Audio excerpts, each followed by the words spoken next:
It's all aboard the Savannahlander for one of the last great train adventures into the Gulf Savannah region of Australia's tropical North Queensland.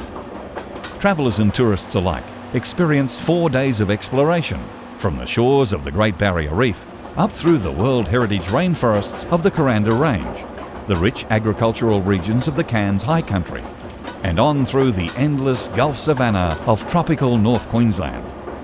The Savannahlander is the outback rail experience.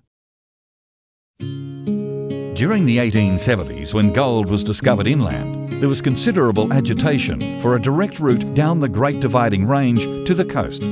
After many years of searching for the best route, by 1885, plans for a Cairns to Herberton railway were complete. It was decided to build a railway up the spectacular Barron River Gorge to what is now the village in the rainforest, Kuranda, on the edge of the highlands.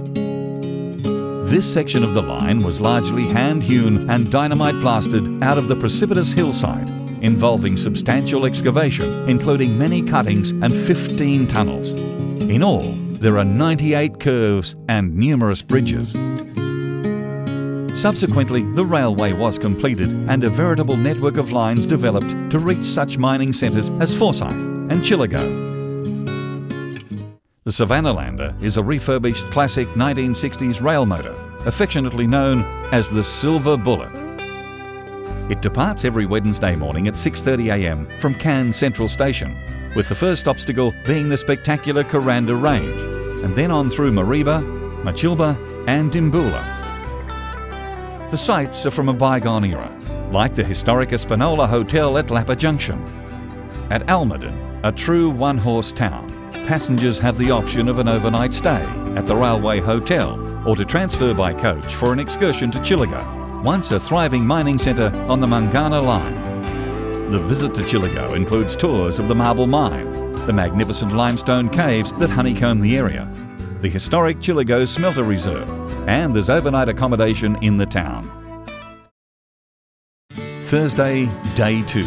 At 8 in the morning, we rejoin the Savannahlander for the next leg of the journey to Mount Surprise and on to Forsyth. The rail motor is well equipped for outback travel. It includes satellite communication, has restrooms and cool storage for food and drinks.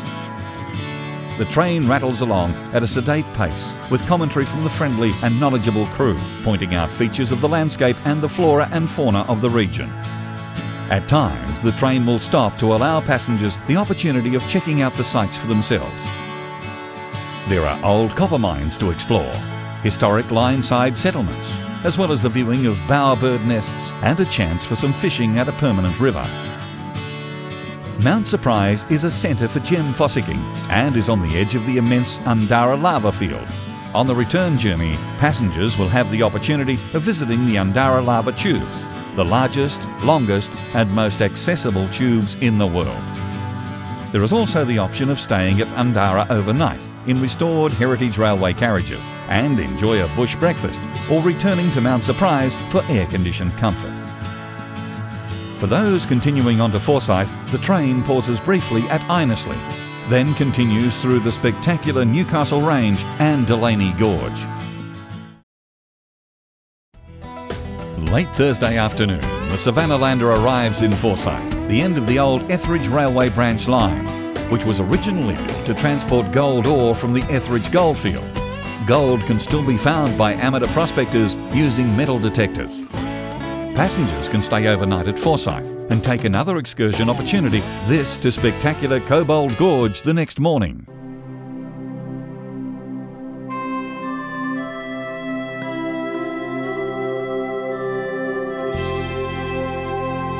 Hidden away within rugged sandstone formations is the 6-kilometre-long Cobbold Gorge, a narrow waterway with spectacular 30-metre cliffs on either side. Fed by natural springs, the water level is constant, and a cruise by flat-bottom boat is an awesome and unforgettable experience. A large variety of native flora and fauna abound, including wallabies, birds, fish and freshwater crocodiles. Overnight accommodation at Cobbold Village is also available.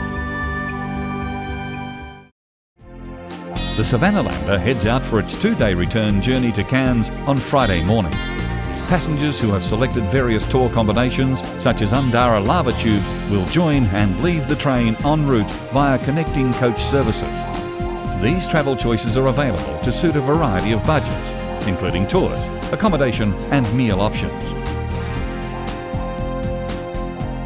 The Savannahlander is from a bygone era, an era where the pace of things was a little slower and more laid back. It's the ideal vehicle for discovering the diverse landscape and historic settlements which dot the Gulf Savannah region, for discovering a remnant of the real Aussie outback.